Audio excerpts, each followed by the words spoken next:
రాయలసీమ మరి ముఖ్యంగా కడప క్రైస్తవులందరికీ నా హృదయపూర్వకమైన వందనాలు తెలియజేస్తున్నాను. ఈరోజు ఉదయాన్నే నేను ఒక న్యూస్ చూశాను. గ్రహం స్టెయిన్స్ గారి గురించి మీరందరూ వినే ఉంటారు. ఆస్ట్రేలియా ప్రాంతం నుంచి ఒరిస్సా ప్రాంతానికి మిషనరీ పరిచర్య జరిగించడానికి వచ్చినటువంటి దైవజనులైన కుష్ఠరోగులను గుండెలకు అద్దుకుని వారికి గాయాలను కట్టి కడుపు నిండా అన్నం పెట్టి వారికి ఆశ్రమాలను కట్టి వారిని గుండెల్లో పెట్టుకున్నటువంటి ఆ మనిషిని ఒక రోజు రాత్రి, అంటే సుమారు ఇప్పటికి 26 సంవత్సరాల క్రితం 1999 జనవరి 23వ తేదీ అనుకుంటా, బహుశా ఆ రోజు ఒక కారులో ఆయన ఉన్నప్పుడు డోర్లు మూసి 6 సంవత్సరాల కొడుకు 9 సంవత్సరాల కొడుకు ఇద్దరు లోపలే ఉన్నప్పుడు పెట్రోల్ పోసి కారును తగలబెట్టారు. మీకు జ్ఞాపకం ఉన్నాడా? ఆ అగంతకుల ముఠాకు నాయకుడు దారాసింగ్. ఆ దారాసింగ్ లోపల తండ్రి కొడుకులు ఇద్దరు కూడా, వారు ముగ్గురు కూడా ఒళ్ళంతా తగలబడి కాలిపోతూ ఉంటే ఆ కారు చుట్టూ తిరుగుతూ ఆ రాత్రికాల సమయంలో జై శ్రీరామ్ జై శ్రీరామ్ అనుకుంటూ కేకలు పెట్టినటువంటి ఆ ముఠాకు నాయకుడు దారాసింగ్. ఆ దారాసింగ్ని సత్ప్రవర్తన మీద కోర్టు, ఒరిస్సా గవర్నమెంట్ విడుదల చేసి బయటికి పంపించింది. నాకు అనిపించింది, అంటే సుమారు 3 సంవత్సరాల క్రితం 2022వ సంవత్సరంలో మోహన్ చరణ్ అనే ఒక వ్యక్తి దారాసింగ్ని విడుదల చేయాలి అని చెప్పి పెద్ద ఎత్తున ధర్నా చేశాడు ఒరిస్సా రాష్ట్రంలో. ఈరోజు ఆ రోజు దారాసింగ్ని ఎవరైతే విడుదల చేయాలని ధర్నా చేశాడో ఆ వ్యక్తి ఒరిస్సా రాష్ట్రానికి ముఖ్యమంత్రిగా ఉన్నాడు. ఆ ముఖ్యమంత్రే దారాసింగ్ని సత్ప్రవర్తన క్రింద బయటికి తీసుకొని వచ్చి విడుదల చేశాడు.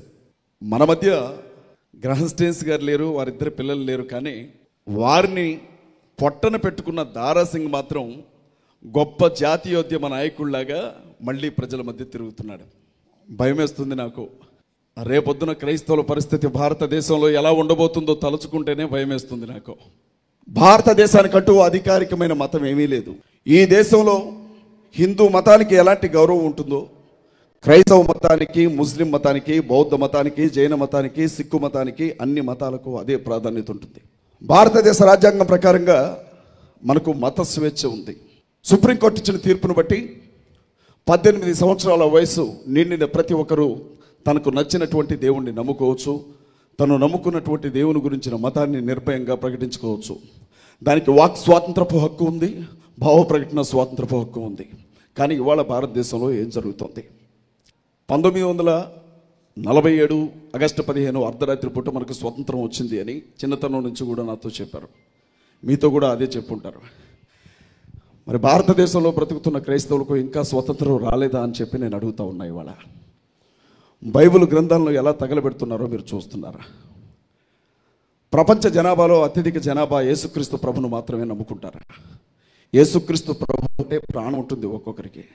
మీరు 7 ఖండాల్లో ఏ దేశానికైనా వెళ్ళండి, ఏ రాష్ట్రానికైనా వెళ్ళండి, ఏ జిల్లాకైనా వెళ్ళండి, ఏ మండలానికైనా వెళ్ళండి, ఏ గ్రామానికైనా వెళ్ళండి, ఇక్కడ యేసుక్రీస్తు ప్రభువును నమ్ముకున్న వారు ఎవరైనా ఉన్నారా అంటే కొన్ని వందల చేతులు లెగుస్తాయి, మేము ఉన్నాం ఇక్కడ అని.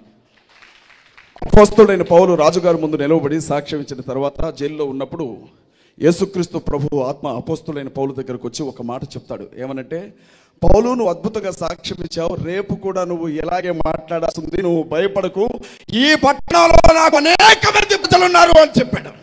నాకు యేసుక్రీస్తు ప్రభు ఉన్నాడని నువ్వు చెప్పడం కాదు, ఆయన ఏమంటున్నాడో తెలుసా? నాకు అనేక మంది ప్రజలు ఈ పట్టణంలో ఉన్నారు అని చెప్పారు. నిజమే, ఈ కడప పట్టణంలో కూడా ఆయన ప్రజలు చాలా మంది ఉన్నారు. మిమ్మల్ని చూస్తూ ఉంటే చాలా సంతోషంగా ఉంది నాకు. ప్రార్థన మందిరాలను కొలగొడుతున్నారు, మీకు తెలుసు ఆ విషయం. సువార్త పరిచర్య కోసం బయటికి వెళ్ళినటువంటి స్త్రీల కొంగులు పట్టుకొని లాగుతున్నారు, మీరు కూడా చూస్తూనే ఉన్నారు ఆ విషయం. యేసుక్రీస్తు ప్రభువును పట్టుకుని, యేసుక్రీస్తు ప్రభు కన్న తల్లిని పట్టుకుని, పరిశుద్ధాత్మ దేవుణ్ణి పట్టుకుని, దేవుడైన యెహోవాను పట్టుకుని, బైబిల్ గ్రంథంలో ఉండే భక్తులను పట్టుకుని, అపోస్తలులను పట్టుకుని, నోటికి ఎంత మాట వస్తే అంత మాట మాట్లాడుతున్నారు, మీకు తెలుసు ఆ విషయం. యూట్యూబ్ ఛానల్స్ కొన్ని ఆన్ చేయాలంటేనే భయం వేస్తుంది. వాళ్ళు మాట్లాడే మాటలు మీరు చూసే ఉంటారు. బైబిల్ గ్రంథంలో మనకి ఒకే ఒక్క సేనా దెయ్యాలు కనపడతాయి, కానీ భారతదేశంలో యూట్యూబ్ ఛానల్స్ ఆన్ చేస్తే ఎక్కడ చూసినా సేనలే, ఎక్కడ చూసినా సేనలే, దయ్యాల సేనలు. ఒకడు శివాజీ సేన అంటాడు, ఇంకొకడు సనాతన సేన అంటాడు, మరొకడు ఇంకొక సేన అంటాడు, ఇంకొక సేన అంటాడు. ఆ రోజు యేసయ్య ఆ సేనను వెళ్ళగొట్టినట్లు ఈరోజు భారతదేశానికి పట్టిన ఈ దరిద్రపు సేనలను ప్రజల మనసులో నుంచి వెళ్ళగొట్టాల్సిన బాధ్యత మనందరి మీద ఉందని నేను బలంగా నమ్ముతూ ఉన్నాను. నేను మణిపూర్ రాష్ట్రానికి కళ్ళారా చూశాను. ప్రవీణ్ అన్న విషయం చెప్పడానికి ముందు నన్ను కొన్ని విషయాలతో పంచుకునేవ్వండి. మణిపూర్ రాష్ట్రానికి నేను వెళ్ళాను. మణిపూర్ రాష్ట్రానికి భారతదేశ ప్రధానమంత్రి నరేంద్ర మోడీ గారు ఎన్నికలకు ఇప్పుడు వచ్చారట. వచ్చి అని చెప్పారట, 25 సంవత్సరాల ఈ మణిపూర్ రాష్ట్ర భవిష్యత్ కోసం ఒకే ఒక్కసారి మా భారతీయ జనతా పార్టీకి అవకాశం ఇవ్వండి అని అడిగాడట. క్రైస్తవులు పావురానికి ఉన్నంత నిష్కల్మషత్వాన్ని కలిగి ఉంటున్నారే తప్ప పాముకున్నంత తెలివి ఉండట్లేదు క్రైస్తవులకి. నరేంద్ర మోడీ గారు ఎప్పుడైతే నోరు తెరిచి ఒక్కసారి నాకు అవకాశం ఇవ్వండి అని అడిగాడో అందరూ కలిసి భారతీయ జనతా పార్టీ ప్రభుత్వానికి ఓట్లు వేశారు. బీరేన్ సింగ్ని ముఖ్యమంత్రిగా చేశారు. ముఖ్యమంత్రిగా బీరేన్ సింగ్ ప్రమాణం చేసిన 3 నెలల్లో మణిపూర్లో విధ్వంసం ప్రారంభమైంది. మీకు తెలుసా, ప్రపంచ చరిత్రలో ఎప్పుడూ లేనంతగా ఒక రాష్ట్రాన్ని ఆ రాష్ట్ర ప్రభుత్వమే సర్వనాశనం చేసినటువంటి ఘనత ఒక్క మణిపూర్ రాష్ట్ర ప్రభుత్వానికి మాత్రమే దక్కుతుంది. పచ్చని పంట పొలంలాగా ఉండే ఆ రాష్ట్రాన్ని శ్మశాన వాటికలాగా మార్చారు. ఇక్కడ 2 నెలల పసికందులను చంపారు, నిండు గర్భవతులను చంపారు, ప్రార్థనా మందిరాలను తగలబెట్టారు, ఆడబిడ్డల్ని నగ్నంగా ఊరేగించారు, నడి రోడ్ల మీద మానభంగాలు చేసి చంపారు, బైబిల్ కాలేజీలను తగలబెట్టారు, అనాథాశ్రమాల్లో వృద్ధాశ్రమాల్లో లోపల దాక్కొని ఉన్న ఆడబిడ్డలు బయటికి ఈడ్చుకొని వచ్చి వారి మానాలను తీశారు, ప్రాణాలను తీశారు. క్రైస్తవుల ఇళ్ళు ఎక్కడెక్కడున్నాయి అని ఒక్కొక్క ఇంటి మీద రక్తపు చుక్కలు రాసినట్లుగా రెడ్ మార్కులు వేసి ఒక్కొక్క ఇంటిని తగలబెట్టి కాల్చి బూడిద చేశారు. ఇది ఎక్కడ అన్యాయం అని చెప్పి అడిగిన డేవిడ్ అనే క్రైస్తవ నాయకుడి తలను నరికి అతని ఇంటి గుమ్మానికే వేలాడదీశారు.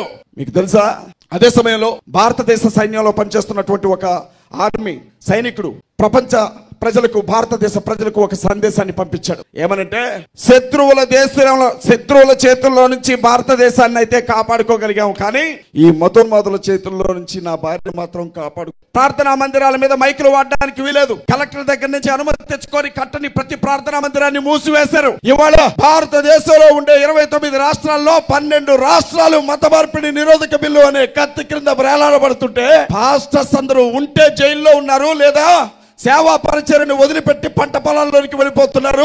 మిగిలిన వాళ్ళు వాళ్ళ కాళ్ళ కింద బోట్ల శబ్దాల కింద నలిగిపోతున్నారు. ఇదే మన భారతదేశం. ఎవరికొచ్చింది స్వతంత్రం? ఎవడిచ్చాడు స్వతంత్రం?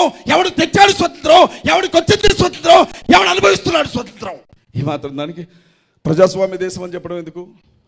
ఈ మాత్రం దానికి మత స్వేచ్ఛ హక్కు ఉందని చెప్పడం ఎందుకు? ఈ మాత్రం దానికి వాక్ స్వాతంత్రపు హక్కు ఎందుకు? ఈ మాత్రం దానికి భావ ప్రకటన స్వాతంత్రపు హక్కు ఎందుకు? ఇప్పుడేం జరుగుతుందో తెలుసా? ఆంధ్ర రాష్ట్రం, మన ఆంధ్ర రాష్ట్రంలో కూడా బలవంతపు మత మార్పిడి నిరోధక బిల్లును తీసుకురావాలని ప్రయత్నాలు జరుగుతున్నాయి. అందులో భాగంగానే కొన్ని నెలల క్రితం మీకు గుర్తునే ఉంటుంది, పంచాయతీ రాజ్ శాఖ ఒక జీవోను జారీ చేసింది. ఆ జీవో ప్రకారంగా పర్మిషన్ లేని ప్రార్థనా మందిరాలన్నింటినీ లెక్కన బయటికి తీయండి అని చెప్పి ఆర్డర్స్ వచ్చాయి. పాస్టర్స్ అంతా వెళ్ళాడిపోయారు. ప్రార్థనా మందిరాలకు పర్మిషన్ అంటే గుడులు నడి రోడ్డు మీద కట్టుకోవచ్చు, అది విషయం కాదు. హైవే మీద కట్టుకోవచ్చు టెంపుల్స్, పెద్ద విషయం కాదు. వారికి సంబంధించిన దేవతామూర్తిని కానీ విగ్రహాన్ని కానీ ఎక్కడైనా పెడితే ఆ స్థలం జోలికి ఎవడు వెళ్ళకూడదు, అది పెద్ద విషయం కాదు. కానీ మన సొంత స్థలాల్లో ప్రైవేట్ ఏం చేయాలో తెలియని పరిస్థితుల్లో ఆ జీవోని వెనక్కి తీసుకున్నారు. వారం రోజులు తిరిగేసరికి ఒకవేళ కానీ ఇదే ఆంధ్ర రాష్ట్రంలో అదే జీవో కానీ మళ్ళీ వస్తే, ఒకవేళ మహాకూటమి ప్రభుత్వం కదా, Telugu Desam party, Janasena party, Bharatiya Janata party బలవంత మత మార్పిడి నిరోధక బిల్లు ఎక్కడ కూడా తీసుకురావాలి అనుకుంటే, ఎందుకు అనుకుంటారో చెప్తున్నాను. 2027లో జమిలీ ఎన్నికలు జరగబోతున్నాయి. ఎన్నికలకి ఇంకా 5 ఏళ్లు లేదు, 2 సంవత్సరాల సమయం ఉంది. భారతదేశంలో ఉన్నటువంటి అన్ని రాష్ట్రాల్లో ఎన్నికలు ఒకే రోజు జరగబోతున్నాయి. ఆ ఎన్నికల్లో దక్షిణాదిలో ఉండే రాష్ట్రాలు అంటే ఆంధ్ర కానివ్వండి, తెలంగాణ కానివ్వండి, కర్ణాటక కానివ్వండి, తమిళనాడు కానివ్వండి, కేరళ కానివ్వండి, లక్షద్వీప్ కానివ్వండి, పాండిచ్చేరి కానివ్వండి, అండమాన్ నికోబార్ దీవులు కానివ్వండి, వేరు చేసే ఒక ఆట ఆడుతోంది చదరంగాన్ని. తెలుగు రాష్ట్రాల్లో ఇది ఎక్కువగా జరుగుతోంది. ఒకప్పుడు క్రైస్తవులు, ముస్లింలు, హిందువులు బాయి అనుకుంటూ తిరిగాం. ఇప్పుడు క్రైస్తవులు కనబడితేనే మనల్ని చీడ పురుగులను చూసినట్లుగా చూస్తున్నారు. ముస్లిం సహోదరులు కనబడితే, ఒక పెద్ద ఆయన చెప్పాడు నాకు, ఒక ముస్లిం సహోదరుడు, టోపీ పెట్టుకొని బయటికి వెళ్ళాలంటే భయం వేస్తుంది నాకు, నాకు తోపుడు బండి ఉంది, ఆ బండి మీద నేను బయటికి వెళ్ళాలంటే నాకు భయం వేస్తుంది, టోపీ తీసి ఇంట్లో పెట్టుకొని మెడలో ఉండే తాయెత్తులు తీసి ఇంట్లో పెట్టుకొని వెళుతున్నాను అన్నాడు. ఎలా ఉందో చూడండి. మీకు గుర్తుందా? తాడిపత్రి, ఇదే రాయలసీమ అనంతపురం జిల్లా దగ్గర తాడిపత్రి.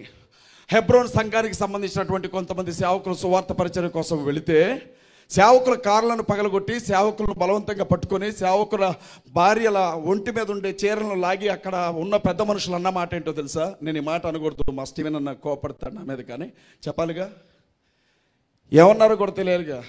అరే పాస్టర్లారా, మీకు సంపాదించుకోకపోవడం చేత కాకపోతే సంపాదించుకోవడం, మీ పెళ్ళాలని మా దగ్గరికి పంపడరా, మేము డబ్బులు ఇస్తామని అన్నారు.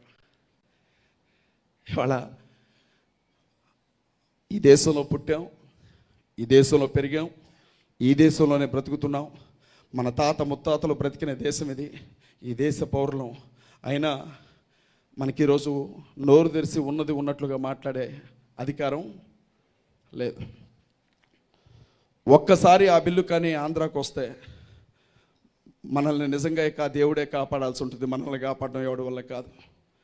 ఉదయం లేవగానే టంగ్ టంగ్ టంగ్ అనే గంట శబ్దం వినబడుతుంది మీకు మందిరంలో నుంచి. ఇక అది మీకు జీవితంలో వినబడదు. ఆంధ్రాలో ఎక్కడ చూసినా సువార్త సభలు. తూర్పుగోదావరి, పశ్చిమ గోదావరి జిల్లాలో అయితే పచ్చగా కళకళలాడుతుంటాయి క్రైస్తవులతో. ఆ జిల్లాల్లో క్రైస్తవులను కూడా భూతద్దం పెట్టి వెతకాల్సినటువంటి పరిస్థితి వస్తుంది. మీకు ఇంకో విషయం తెలుసా? ఆర్ఎస్ఎస్కి సంబంధించినటువంటి టీంలు, విశ్వ హిందూ పరిషత్, బజరంగ దళకి సంబంధించినటువంటి టీంలు, ఏ ఊరిలో మొత్తం ఎన్ని ఇళ్ళు ఉన్నాయి, అందులో ఎంతమంది క్రైస్తవులు, వీళ్లల్లో దళితులు ఎంతమంది, మాలమాదిగలు ఎంతమంది, వీళ్లల్లో యేసుని ఎంతమంది నమ్ముకున్నారు, వాళ్ళల్లో ప్రభుత్వ ఉద్యోగాలు ఎంతమంది చేస్తున్నారు, యేసుక్రీస్తుని నమ్ముకొని కూడా వీళ్ళు మతం మార్చుకొని కులం మార్చుకోకుండా జాబులు ఎవరెవరికి వచ్చాయి ఆ లిస్ట్ అంతా బయటకు తీయండి, కంప్లైంట్ చేద్దామని అంటున్నారు. ఏ స్థితిలో ఉన్నామో చూడండి. ఎలాంటి పరిస్థితుల్లోనికి మనం వెళుతున్నామో ఒక్కసారి గమనించండి. నేను కొన్ని సంవత్సరాలుగా చెప్తున్నాను, మన పరిస్థితి చాలా దారుణంగా ఉండబోతుంది భారతదేశంలో. మనమందరం కూడా ఒక్కటి కావాలి, మనమందరం కూడా ఒక్కటై నిలబడాలి అని కొన్ని సంవత్సరాలుగా చెప్తున్నాను నేను. దేవుని మహాకృప, ఎంతోమంది ఇదే మాట చెప్పారు, ఈరోజు ఒకటే నిలబడ్డాం. నేను మీతో ఒక మాట చెప్తాను. ప్రవీణ్ పగడాల అన్న పెద్దగా నాకు పరిచయం లేదు అంటే అసలు నాకు ఆయన్ని మీడియాలో చూశాను తప్ప, ఆయన ఇట్లా యూట్యూబ్లో చూశాను తప్ప, వ్యక్తిగతంగా ఆయనకి నాకు ముఖ పరిచయం కూడా లేదు. ఆయనతో స్నేహం ఉన్న వాళ్ళు చాలామంది ఉన్నారండి. మీరు చూసారో లేదో, రక్షణ టీవీలో చాలామంది మిత్రులు ఆయనకున్నారు. బహిరంగ వేదికల మీద ఆయన మీ ప్రశ్న ఏంటది, అసలైన ప్రశ్న సిసలైన సమాధానం కార్యక్రమంలో ఆయన మాట్లాడుతుంటే చూసిన ఎంతోమంది ఉన్నారు. వేదికల మీద మాట్లాడాడు. బైబిల్ గ్రంథం జోలికి వస్తే కొదమసింహం ముందుకొచ్చినట్లుగా వచ్చేవాడు సమాధానం చెప్పడానికి. యేసు ప్రభు జోలికి వస్తే అది నోరా లేకపోతే జలప్రవాహాల హోరా అన్నట్లుగా సమాధానం ఇచ్చేవాడు. నోరు తెరిచి మాట్లాడుతుంటే శత్రువులకి కింద పైన తడిచిపోయేది. అలాంటి మనిషి ఏది ప్రపంచవ్యాప్తంగా ఉండే క్రైస్తవ సహోదరులందరికీ దేవుని వాక్యాన్ని ప్రకటించి ఎంతోమంది తాగుబోతుల జీవితాలను మార్చిన మనిషి తాగి చచ్చిపోయాడు. ఇందాకన్నా చెప్పాడే నాగేశ్వరరావు అన్న, హైదరాబాద్లో బయలుదేరితే రాజమండ్రి రావడానికి ఎన్ని గంటలు పడుతుందన్న? నాగేశ్వరరావు అన్న 7 గంటలు. హైదరాబాద్లో బయలుదేరి రాజమండ్రి రావడానికి 7 గంటలు, మధ్యలో అన్న రెస్ట్ తీసుకున్న స్థలం 4 గంటలు, మొత్తం ఒక 11 గంటలు, అటు ఇటు కలిపి ఒక 15 గంటలు వేశారు అంతా కలిపి. నేను అడిగాను, సార్ సీసీటీవీ ఫుటేజ్లన్నిట్లో కూడా ప్రవీణ్ అన్న ఒక గొప్ప పని చేశాడు. ఏంటో తెలుసా? ఎక్కడ మందు కొనడానికి వెళ్ళినా మాస్క్ పెట్టుకొని సీసీటీవీ నన్ను చూస్తుందా లేదా, నేను కనపడుతున్నానా లేదా, మళ్ళీ రేపొద్దున నేను చచ్చిపోతే ఆధారం కావాలి జనానికి నేను దాగినట్టు. ఖచ్చితంగా సీసీటీవీ. కొంతమందికి కెమెరా పిచ్చి ఉంటుంది, కెమెరా ఎటుంటే అక్కడికి వెళ్ళి నిలబడతారు. ప్రవీణ్ అన్న పాపం చచ్చిపోయేటప్పుడు మనం కన్ఫ్యూజ్ కాకూడదు, మనకి ఎలాంటి ఇబ్బంది ఉండకూడదని కెమెరా ఎక్కడుంటే అక్కడికి వెళ్ళి ఫోన్పే చేయటం, లెక్కర బాటిల్ కొనుక్కోవడం, చూసాడో లేదో అని 2-3 సార్లు చూసుకోవడం. పాపం పెట్రోల్ బంక్ దగ్గరికి రాగానే మళ్ళీ ఇక్కడ కాస్తమా, ఎక్కడ కెమెరా చూస్తూ ఉంటుందో అక్కడికి వెళ్ళి బండిని ఊపడం. రామవరప్పాడికి వచ్చాడు. రామవరప్పాడు జంక్షన్లో 4 గంటలు పాపం పడుకునే ఉన్నాడు. అసలు ఆ మనిషి ఫోటోలు తీస్తారో లేదో అని చెప్పి కూర్చున్న స్టైల్లో ఒక ఫోటో, బండి మీద కూర్చున్న స్టైల్లో ఒక ఫోటో, అన్నీ మనకి ఎన్ని ఆధారాలు ఇచ్చిపోయాడో పాపం. యాక్సిడెంట్ మనం నమ్మాలి కదా. నేను అడిగాను ఒకటే మాట, సార్ నేను రాజమండ్రిలో పెద్ద ఎత్తున మీటింగ్ జరుగుతూ ఉంది. నేను మాట్లాడుతూ ఉన్నాను. నాకు కొంచెం లో బీపీ ఉంది, కళ్ళు తిరిగాయి. నేను పడిపోతుంటే మా వాళ్ళు పట్టుకొని పక్కకి తీసుకొచ్చి చుట్టూ మా మట్టి ప్రసాద్ ఏగ కూడా వాళ్ళని నా మీద ఏగ వాళ్తే ఒక్కోసారి ఏగని కొట్టపోయి నన్ను కొడతా ఉంటాడు. చుట్టుపక్కల జనాన్ని జరిపే దగ్గర రావద్దా అడవా అడవా అడవా దగ్గర రావద్దని చెప్పి ఆ ఒంటి మీద ఉండే కోటు తీసేసి మొహంకి ఇసురుకుంటా నీళ్లు జల్లి ఇంత చేశారు.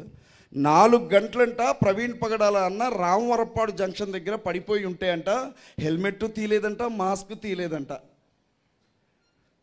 అసలు చూసారా, హెల్మెట్ కోసం మాస్క్ కోసమే చచ్చిపోయినట్టుంది ప్రవీణ్ పగడాలన్న.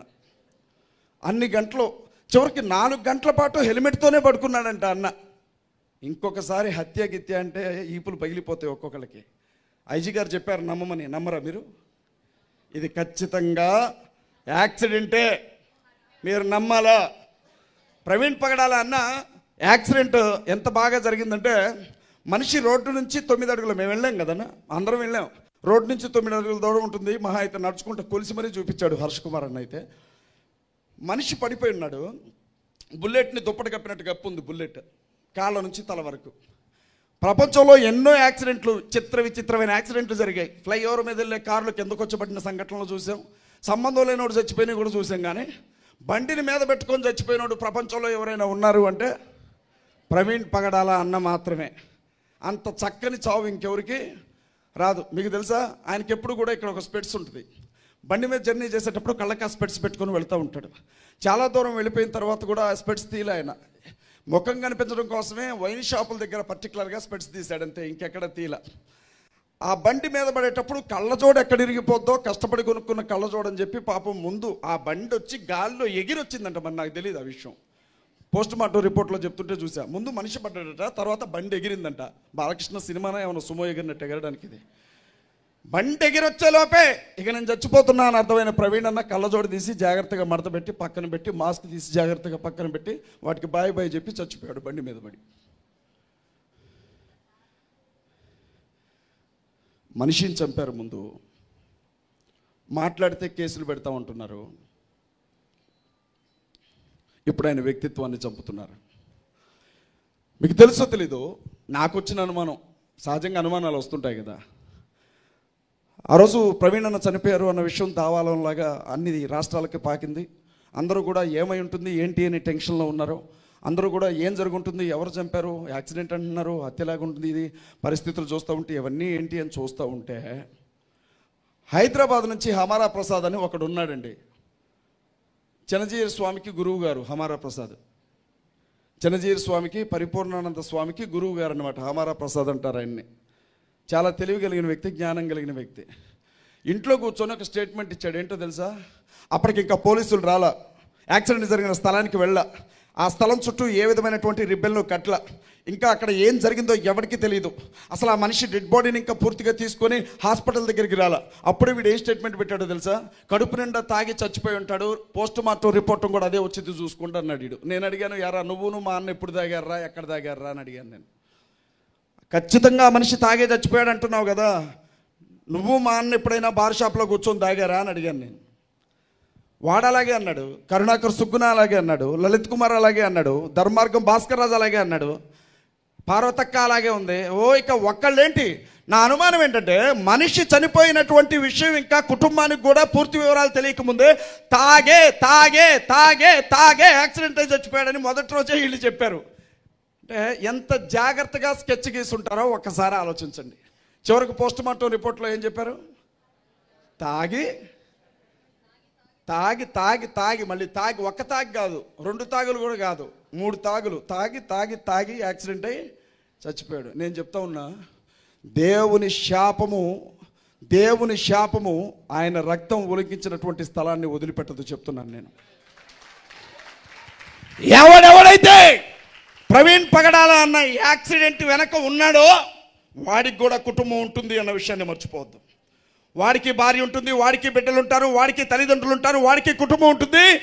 మనిషి ఏమీ చేయలేకపోవచ్చు. ఆ రోజు కయ్యని చేతుల్లో చనిపోయిన హేబేలు రక్తము మొరపెట్టినట్లుగా ప్రవీణ్ అన్న రక్తము కూడా మొరపెట్టి ఉంటుంది అక్కడ.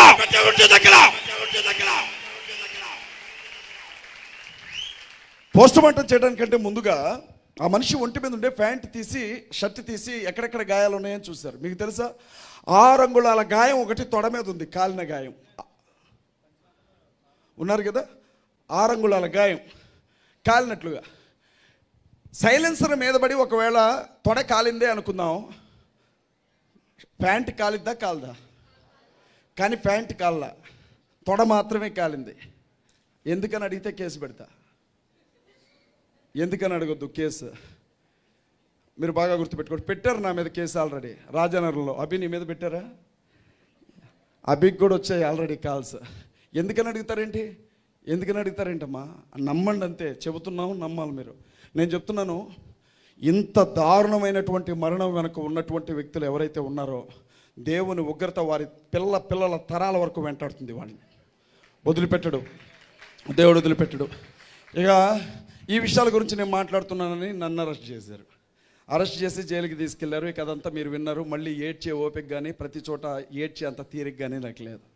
తీసుకెళ్లారు, చక్కగా గుండు కొట్టారు, ఎండలో ఎర్రటెండలో నిలబెట్టారు ఒక పావు గంట సేపు. ఏ షర్టు ఏ ప్యాంట్ మీద అయితే నన్ను అరెస్ట్ చేసి తీసుకెళ్లారో అదే ప్యాంటు అదే షర్టు మీద 5 రోజులు ఉంచారు. నా షర్ట్ ప్యాంట్ ఇంకోటి ఇవ్వడానికి నాకు ఇష్టపడలేదు. విపరీతమైన మైగ్రేన్ తలనొప్పి ఉంటుంది నాకు. నొప్పి తట్టుకోలేక విలవిల్లాడుతూ ఒక్క ట్యాబ్లెట్ అడిగితే ట్యాబ్లెట్ ముక్క కూడా ఇవ్వలేదు నాకు. ఇవ్వకపోగా ఆ జైలధికారులకు పెద్దగా ఉండే ఒక అధికారి నోటికి ఎన్ని మాటలు వస్తాయని మా అమ్మని అన్నాడు, క్రైస్తవ సమాజాన్ని అన్నాడు, నన్ను అన్నాడు. నేను అనుకున్నాను ఈరోజు వీడు అవమానిస్తుంది నన్ను కాదు, యావత్ క్రైస్తవ సమాజాన్ని వీడు అవమానిస్తున్నాడు. ఖచ్చితంగా క్రైస్తవులు చేసే ప్రార్థనకు వీడు సమాధానం చెప్పాల్సి ఉంటుంది. నేను ఒకటే బలంగా నమ్ముతాను, జీవము కలిగినటువంటి దేవుని చేతిలో పట్ట బహుభయంకరం. వాడు నన్ను 7 రోజులే ఆపగలిగాడు, కానీ నా ప్రభువు నిత్యత్వంతో వాడిని అగ్నిగుండంలో తగలబెట్టగలిగినటువంటి సమర్థుడై ఉన్నాడు. వాడి పరిస్థితులు ఏమాత్రం బాగాలేవమ్మా. నేను ఒకటే మాట చెప్తున్నాను, నేను ముగించుకుంటాను. నేను మళ్ళీ హైదరాబాద్ పట్టణానికి ప్రతి ఆదివారం హైదరాబాద్కి వెళ్ళి స్టేషన్లో సంతకం పెట్టి రావాలి. కండిషన్ బెయిల్ ఇచ్చారు ఆదివారమే. మళ్ళీ మిగిలిన వారాలు అయితే బాగోదు, నేను పాస్టర్ని కదా. ఖమ్మం నుంచి 250 కిలోమీటర్లు హైదరాబాద్ వెళ్ళి సంతకం పెట్టి మళ్ళీ రావాలి. ఈ విషయంలో నాకు సహాయం చేసింది మాత్రం నిజంగా న్యాయమూర్తి గారే. వారికి ప్రత్యేకంగా కృతజ్ఞతలు తెలియజేస్తూ ఉన్నాను. వారు న్యాయబద్ధంగా ఆలోచించి నాకు నన్ను బయటకు పంపించారు. లేకపోతే 3 నెలల పాటు నన్ను జైల్లో ఉంచాలనుకున్నారు. 5 రోజుల పాటు పోలీసులు నన్ను కస్టడీకి అడిగితే ఆ తల్లి చెప్పారు ఒక మాట, దొంగతనం చేశాడా, రేప్ చేశాడా, హత్య చేశాడా, ఎందుకయ్యా మీకు కస్టడీకి అని అడిగింది ఆ తల్లి. ఆవిడికి నిజంగా నేను కృతజ్ఞతలు తెలియజేసుకుంటున్నాను. ఇంత జరిగినా, రాష్ట్రంలో ఇంత భయంకరమైన పరిస్థితులున్నా ఒక్క రాజకీయ పార్టీ కూడా మన పక్షాన మాట్లాడాల. ఒక్క ఎమ్మెల్యే, మనం ఓట్లేసి గెలిపించుకున్న ఒక్క ఎమ్మెల్యే మన పక్షాన మాట్లాడాల. ఒక్క పార్టీ అధికార ప్రతినిధి మన పక్షాన మాట్లాడాల. మీ అందరికీ బాగా తెలుసు, మహాకూటమి రాజేష్ క్రైస్తవుల, ముస్లింల, దళితుల చెమట కష్టంతో ఎదిగిన వ్యక్తి. ఇతను మొదటి రోజే అక్కడికి వచ్చాడమ్మా. వచ్చి లోపలికి వెళ్ళాడు, పోస్ట్ మార్టం దగ్గరికి వెళ్ళాడు. పోస్ట్ మార్టం దగ్గరికి కాదు, క్షమించండి, లోపలికి వెళ్ళాడు. ఏం మాట్లాడాడు తెలీదు. బయటకు వచ్చేసాడు. వచ్చి ఇది యాక్సిడెంటే, మీరెవరు కలవరపడకండి అన్నాడు. అనేసరికి జనాలు వాటర్ బాటిల్స్ విసిరారు ముఖం మీద. పెద్ద ఎత్తున గొడవ అయింది, నువ్వు వెళ్ళిపోయి ఇక్కడి నుంచి అని. జనాలంత కళ్ళ ముందు కనపడతా ఉంది అక్కడ ఏం జరిగిందో. ఇతను వచ్చి యాక్సిడెంట్ అంటున్నాడని జనాలు తిరగబడ్డారు, వెళ్ళిపోయాడు.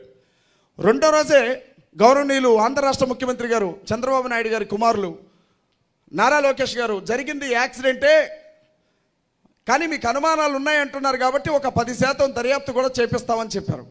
అరే అక్కడ పోస్ట్ మార్టం రిపోర్ట్ లేదు, పోస్ట్ మార్టం చేయలేదు. అసలు ఎందుకు చనిపోయాడో డాక్టర్లు నివేదిక ఇవ్వలా, ఏం జరిగిందో ప్రైమా ఫేస్లో ఎవరికి ఇంకా పూర్తిగా తెలియకముందే మొదటి రోజే చెప్పేస్తారు ఇది యాక్సిడెంట్ అని. నేను అడుగుతూ ఉన్నా. మళ్ళీ జనాలందరూ కూడా తిరగబడేసరికి 3వ రోజు వచ్చాడు. వచ్చి ఇది హత్యే, ఖచ్చితంగా ఇది హత్యే, పోలీసులను సస్పెండ్ చేయాలి, సిఐని సస్పెండ్ చేయాలి, డిఎస్పీని సస్పెండ్ చేయాలి, ఎస్ఐని సస్పెండ్ చేయాలి. మా ప్రభుత్వానికి రాద్దాం అనుకుంటున్నారా, మా ప్రభుత్వాన్ని బదనం చేద్దాం అనుకుంటున్నారా, మా ప్రభుత్వాన్ని ఇబ్బంది పెడదాం అనుకుంటున్నారా అని మాట్లాడాడు. అన్నాడు. సిట్టి దగ్గరికి వెళ్ళాడు. పోలీసులందరికీ, సిట్లో ఉండే అధికారులకు కంప్లైంట్ ఇచ్చి వచ్చేసాడు. 4వ రోజే మళ్ళీ వచ్చాడు. ఇది యాక్సిడెంట్, ఇది యాక్సిడెంట్, ఇది యాక్సిడెంట్. నాకేమనిపించిందంటే ఆంధ్ర రాష్ట్రానికి ముఖ్యమంత్రి గౌరవనీయులైన చంద్రబాబు నాయుడు గారా, మహాకూటమి రాజేషా అనిపించింది నాకు. పోలీసుల కంటే ఎక్కువ శ్రద్ధ తీసుకున్నాడు, హోంమంత్రి గారి కంటే ఎక్కువ శ్రద్ధ తీసుకున్నాడు. లోకల్ ఎమ్మెల్యే కంటే ఎక్కువ శ్రద్ధ తీసుకున్నాడు. ఆ మహాసేన మీడియాలో 24 గంటలు ఇది యాక్సిడెంట్, ఇది యాక్సిడెంట్, ఇది యాక్సిడెంట్, తాగే చచ్చిపోయాడు, తాగే చచ్చిపోయాడు. ఎవరిని అవమానించాలనుకుంటున్నాడు మహాకుటుంబి రాజేష్? ఒక్కసారి యేసుక్రీస్తు ప్రభువుని నమ్ముకొని మారు మనసు పొందిన తరువాత ఏ సేవకుడు కూడా మందు ముట్టడు. ప్రాణం పోతున్నా సరే ఏ సేవకుడు మందు తాగడు. వీళ్ళు ఏం ఆధారంగా తీసుకుంటున్నారు తెలుసా? ప్రవీణ్ అన్న సేవలానికి రాకముందు ఇదే కడపలో ఉన్నప్పుడు నేను మందు తాగాను, నేను డ్రగ్స్ తీసుకునేవాడిని, నేను ఇష్టానుసారంగా తిరిగాను, రౌడీజం చేశాను అని అప్పుడు చెప్పాడే. ఆ మాటల ఆధారంగా తీసుకున్నారు. మేము ఒకటే చెప్పాం, నీకు డబ్బు కావాలంటే క్రైస్తవ సంఘం అంతా కూడా జోలి పట్టుకొని అడుక్కొని ఇస్తాం. పదవి కావాలా అందరం కలిసి చంద్రబాబు కాళ్ళు పట్టుకొని పదవి ఇప్పిస్తాం. కానీ ప్రవీణ్ పగడాల అన్న వ్యక్తిత్వాన్ని చంపకు రాజేష్ అని చెప్పాము. ఆయన వ్యక్తిత్వం మీద మచ్చ వేయకు. ఇవాళ ఏమంటున్నారు తెలుసా? బయటకు వెళ్తే మీ పాస్టర్స్ అంతా తాగుబోతులు అంటున్నారు, మీ సంఘ కాపర్లందరూ కూడా తాగుబోతులేరా, మీకు రహస్య జీవితాలు ఉన్నాయంటున్నారు వీళ్ళు చేయబట్టి. మనిషిని చంపడం కంటే పెద్ద నేరం అండి ఒక మనిషి వ్యక్తిత్వాన్ని చంపడం, క్యారెక్టర్ని చంపడం. ఇవాళ ప్రవీణ్ పగడాల అన్న పోస్ట్ మార్టం రిపోర్ట్ ఎందుకు ఇవ్వట్లేదు అని అడిగితే ఎవరిని అరెస్ట్ చేస్తే కేసు డైవర్ట్ అయిద్దని చూసి నన్ను అరెస్ట్ చేసి జైలుకి పంపించారు. నేను అనుకుంటాను, నాకు జుట్టు అంటే చాలా ఇష్టం అండి బాబు, మెడ దాకా ఉంటుంది నా జుట్టు. వాడు తీసుకెళ్ళటమే లేటు, ముందు పక్క నుండి మరి డిప్ప కటింగ్ కొట్టించాడు. నేను అనుకున్నాను, ప్రభువా నువ్వు అడిగితే ఏదైనా ఇస్తాను, జుట్టు మాత్రం తప్ప అనుకునేవాడిని. నేను అడగకుండానే తీసుకున్నాడు ప్రభు నా దగ్గర నుంచి జుట్టుని. ఏది ఏమైనా ఒకటి గుర్తుపెట్టుకోండి, ఏ పార్టీ మన గురించి ముందుకు రాలేదుగా. పార్టీలన్నింటినీ జ్ఞాపకం చేసుకోండి. జవహర్లాల్ నెహ్రూ గారు ఒక మాట అనేవాడు, అభిలే ఇక నువ్వే మాట్లాడేది.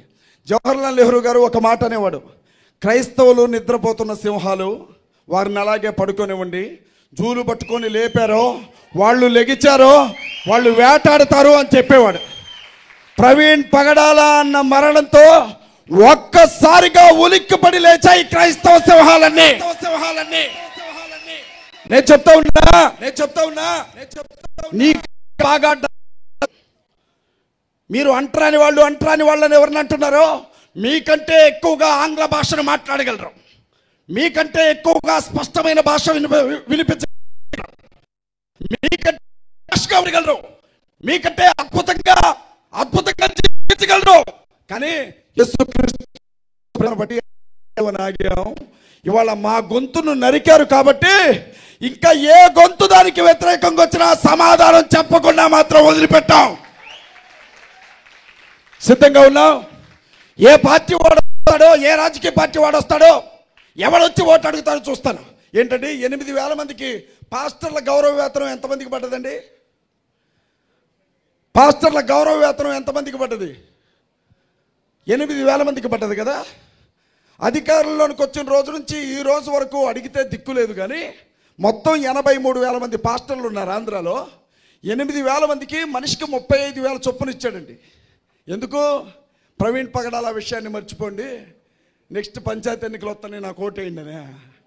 అంత పిచ్చోళ్ళు ఎర్రోళ్ళలాగా కనపడుతున్నారా క్రైస్తవులో? అంత ఎర్రోళ్ళలాగా కనపడుతున్నారా క్రైస్తవులో? చంద్రబాబు నాయుడు గారికి ఈ వేదిక మీద నుంచి చెప్తా ఉన్నా, మహాకూటమి ప్రభుత్వమా కాసుకో, క్రైస్తవుల దెబ్బ ఎలా ఉంటుందో చూపెడతాం మేము. క్రైస్తవుల జోలికి వచ్చిన ఏ ఒక్కడిని కూడా రాబోయే ఎన్నికల్లో వదిలిపెట్టాం. మాకు బస్సులు పగలగొట్టడం రాదండి, మాకు రాళ్ళు ఇస్తడం రాదు, పెట్రోల్ బంకులు తగలబెట్టడం రాదు, మనుషులను చంపడం రాదు, కత్తులు పెట్టి పడవడం రాదు, ఎన్నుపోట్లు పడవడం రాదు, జెండాలు మార్చడం రాదు. మాకు తెలిసింది ఒకటే, యూనిటీగా ఒక్కసారి నిలబడ్డామో ఎవరినైనా నేల నాకెత్తి వదిలిపెడతాం. ఓ మహాకూటమి కాదు, మిగిలిన 2 పార్టీలు కూడా రాలా. బాగా గుర్తుపెట్టుకోండి, మళ్ళీ మేము ముందుకు వస్తాం. ఇప్పటికి జరిగిన నష్టం చాలు, ఇంకో ప్రవీణ్ పగడాల సంఘంలో చనిపోవడానికి వీలు లేదు. క్రైస్తవ సంఘాన్ని కాపాడుకోవాల్సిన బాధ్యత మనందరి మీద ఉంది. ఈ సంఘం నాకేంటంటే అండి, నేను బయలుదేరి వస్తుంటే నాకు 1.5 సంవత్సరాల బాబు, 5 సంవత్సరాల పాప నా కాళ్ళు పట్టుకొని ఏడుస్తూ ఉంటారు, వెళ్ళొద్దు అని. ఏమంటాను, నాకు ఇప్పటికి 40 ఏళ్ళు, మహా అయితే ఇంకొక 20 ఏళ్ళు బతుకుతాను, చచ్చిపోతాను. కానీ ఈ పిల్లలు ఎట్లా బతకాలి? ఈ పిల్లలు ఎట్లా బతకాలి? ఇక్కడ ఇళ్లలోకి వచ్చి కొడుతున్నారే, బయటికి లాక్కెళ్ళి తంతున్నారే. నేను కోర్టుకు వెళ్ళాను, చెప్పొచ్చో చెప్పకూడదు మరి. ఆదివారం ఏ రోజు కోర్టుకు వెళ్ళింది? 2 రోజుల క్రితం కోర్టుకు వెళ్ళాను. నేను కోర్టులో జడ్జి గారి ముందుకు వెళ్ళడానికి కోర్టులో ఉన్నాను. హైదరాబాద్ నాంపల్లి కోర్టు, 13వ నెంబర్ కోర్టు, క్రిమినల్ కోర్టు. 20 మంది జమ అయిపోయారండి. నన్ను చూడటమే లేటు. జై శ్రీరామ్, జై శ్రీరామ్, జై శ్రీరామ్ అన్న. అరే అదేదో నీ గుడి ముందు చెప్పుకో, పుణ్యం అన్నా వచ్చింది. నా ముందుకు వచ్చినప్పుడు ఏం చెప్పాలా? జై అజయ్ బాబు, జై అజయ్ బాబు అని చెప్పాలా. నా ముందు చెప్తే ఏమొచ్చిందిరా నీకు? నోటి నొప్పి తప్ప. అంటే కనబడితే కొట్టేస్తారా? కనబడితే కొట్టేస్తారా? సరే, ఎంతమందిని కొడతారో మనం కూడా చూద్దాం. దేవునికి స్తోత్రం కలుగును గాక, దేవునికి స్తోత్రం కలుగును గాక. కడప క్రైస్తవ సమాజమా? ఎందుకు కడప అవును మరి. కొరింథీ పట్టణంలో ఉండేవాళ్ళు కొరింథీ సైనికులు, వాస్తవం కదా. రోమా సంఘానికి చెందిన వాళ్ళు రోమా సంఘస్థులైనప్పుడు కడపలో ఉండే క్రైస్తవులు ఏమవుతారు? కడప క్రైస్తవులే కదా. రాయలసీమ ప్రాంతంలో ఉండేవాళ్ళు రాయలసీమ క్రైస్తవులే కదా. నేను చెప్తున్నాను రాబోతోంది సైనింగ్ అథారిటీ ఉండాలి మనకి. సంతకం పెట్టే చోట మన పిల్లలు ఉన్నారే, వాళ్ళని కలెక్టర్లుగా చదివించుకోవాలి మనం. మన పిల్లల్ని ఎస్పీలుగా మార్చుకోవాలి మనం. మన పిల్లలు హైకోర్టులో జడ్జిలుగా ఉండాలి. మన పిల్లలు ఎమ్మెల్యేలుగా ఉండాలి. మన పిల్లలు ఎంపీలుగా ఉండాలి. మన పిల్లలు రాష్ట్రానికి ముఖ్యమంత్రిగా, దేశానికి ప్రధానమంత్రిగా ఉండాలి. పోలీస్ స్టేషన్ దగ్గరికి వెళ్తే హోంగార్డు దగ్గర నుంచి డీసీపీ వరకు బొట్లే. ఆ బొట్లు ఏంటో అర్థం కాదు. హోంగార్డు బొట్టు. ఇదివరకు సార్ నమస్తే అనేవాళ్ళు, ఇప్పుడు కనబడితే జై శ్రీరామ్ అనుకుంటున్నారు వాళ్ళు. అసలు పరిస్థితి చూడండి ఎలా అయిపోయిందో. సైనింగ్ అథారిటీ కావాలి.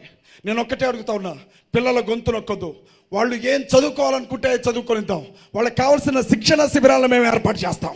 పిల్లలకి ఐఏఎస్ శిబిరాలు కావాలా, లేకపోతే ఐపీఎస్ శిక్షణ శిబిరాలు కావాలా, రాజకీయ శిక్షణ శిబిరాలు కావాలా? క్రైస్తవ పిల్లలు సింహాల్లాగే బతకాలా? సైనింగ్ అథారిటీతో కుర్చీల మీద కూర్చొని ఉండాలా? కుదరదు. చేతులు కట్టుకొని మనం నిలబడ్డం ఏంటి? కానిస్టేబుల్ నేను కేసు పెట్టానండి.